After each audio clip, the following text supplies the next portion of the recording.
apa sih yang dimaksud dengan e-monitoring dari Kementerian PU? Di sini bakal kita jelasin nih lebih lengkap. Jadi, e-monitoring adalah sebuah sistem informasi berbasis web yang digunakan untuk memantau, mengelola, dan mengevaluasi pelaksanaan anggaran serta kinerja satuan kerja di lingkungan Kementerian PU secara terintegrasi. Kurang lebih ini tampilan dari web e-monitoring Kementerian PU.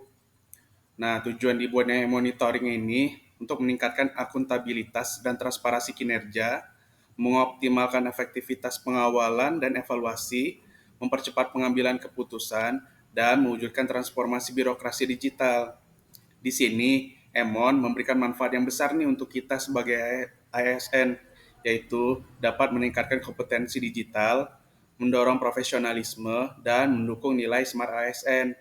Sedangkan bagi Kementerian PU itu sendiri, dengan adanya Emon ini dapat memberikan dukungan pada pencapaian visi dan misi pembangunan nasional, meningkatkan kinerja dari unit kerja, serta dapat memperkuat koordinasi lintas bagian.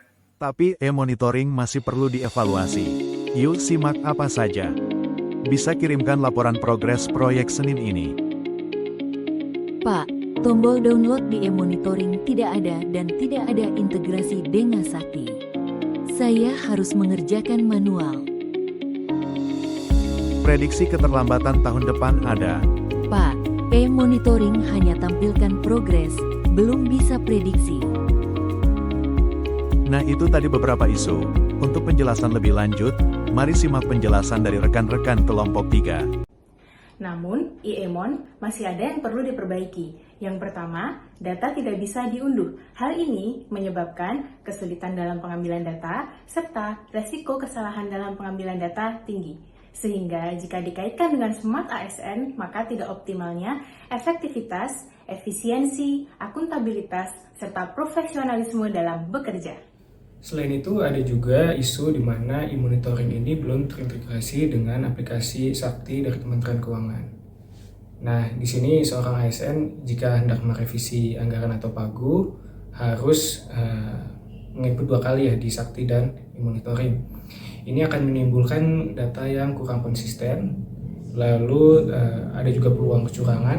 Lalu isu yang lainnya, pemanfaatan data e-monitoring ini belum optimal, di mana data hanya digunakan sebagai formalitas pelaporan. Jadi data monitoring ini tidak dilakukan analisis atau prediksi ke depannya. Keterlambatan proyek diketahui setelah terjadi, sehingga peluang intervensi dini hilang dan efisiensi anggaran menurun. Padahal sebagai Smart ASN, kita dituntut menciptakan pemerintahan yang terintegrasi, transparan, dan akuntabel.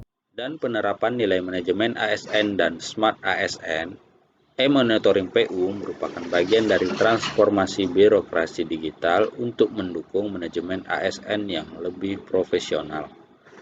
Sistem ini mempermudah ASN dalam melaporkan kinerja secara tepat waktu, yang meningkatkan akuntabilitas dan transparansi untuk pengelolaan anggaran serta proyek.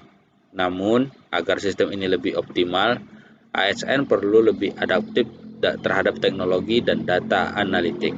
Nah, dari ketiga isu tadi, kami mencari peringkat prioritas isu menggunakan teknik analisis tapisan isu USG atau Urgency, Severity, and Growth.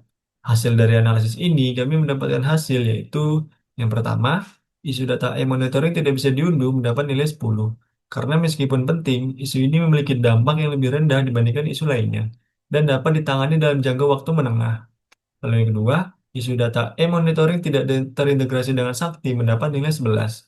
Karena dampaknya yang cukup besar dalam hal kualitas laporan dan audit, itulah mengapa isu ini mendapatkan prioritas yang lebih tinggi dibanding yang pertama. Meskipun hal ini tidak sekrusial isu yang terakhir, yaitu isu pemanfaatan data e-monitoring belum optimal, yaitu mendapat nilai 14, karena dampaknya yang sangat besar terhadap kualitas dan kelancaran proyek. Itulah mengapa isu ini mendapatkan prioritas yang paling tinggi. Maka dari itu, dari ketiga isu tersebut, kami memprioritaskan pada isu ketiga, karena memiliki dampak terbesar dan potensi eskalasi yang tinggi. Nah, pada rencana aksi ini kami telah menyusun 3 langkah utama untuk menjawab permasalahan ini sekaligus memberikan solusi yang terukur. Yang pertama adalah integrasi antara data paket pekerjaan di e-monitoring yang diintegrasikan dengan data personalisasi PPK dari IHRM yang kemudian disimpan dalam sebuah database integrasi project sebagai sumber tunggal yang rapi dan konsisten. Selanjutnya, dataset tersebut yang telah terkumpul diolah menggunakan algoritma machine learning XGBoost untuk membangun model prediksi keterlambatan pada paket pekerja. Terakhir, hasil prediksi tersebut divisualisasikan melalui dashboard interaktif sehingga pimpinan dapat melihat potensi keterlambatan, statistik unit kerja, proyeksi tahunan, hingga rekomendasi PPK yang sesuai dalam menangani paket pekerjaan. Melalui penelitian ini, saya menyadari bahwa e-monitoring PU memiliki potensi besar dalam mengelola proyek lebih transparan dan akuntabel. Namun, sistem ini perlu dioptimalkan agar lebih adaptif terhadap perubahan teknologi dan kebutuhan analitik prediktif. Jadi, kesimpulan didapat, sistem e-monitoring ini sebenarnya sudah sangat membantu karena bisa membuat pemantauan anggaran dan juga pekerjaan lainnya menjadi lebih transparan dan juga cepat. Namun, penggunaan dan pemanfaatannya masih belum maksimal karena masih adanya keterlambatan dalam menemukan masalah, adanya pekerjaan yang tumpang tindih, bahkan sampai deviasi anggaran yang baru terlihat di akhir tahun.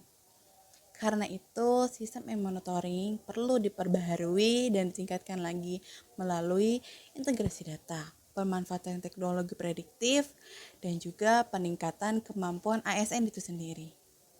Dengan begitu, e-monitoring tidak hanya sekedar alat laporan, tapi juga benar-benar mendukung dalam pengambilan keputusan dan juga mendorong terwujudnya birokrasi digital yang lebih modern.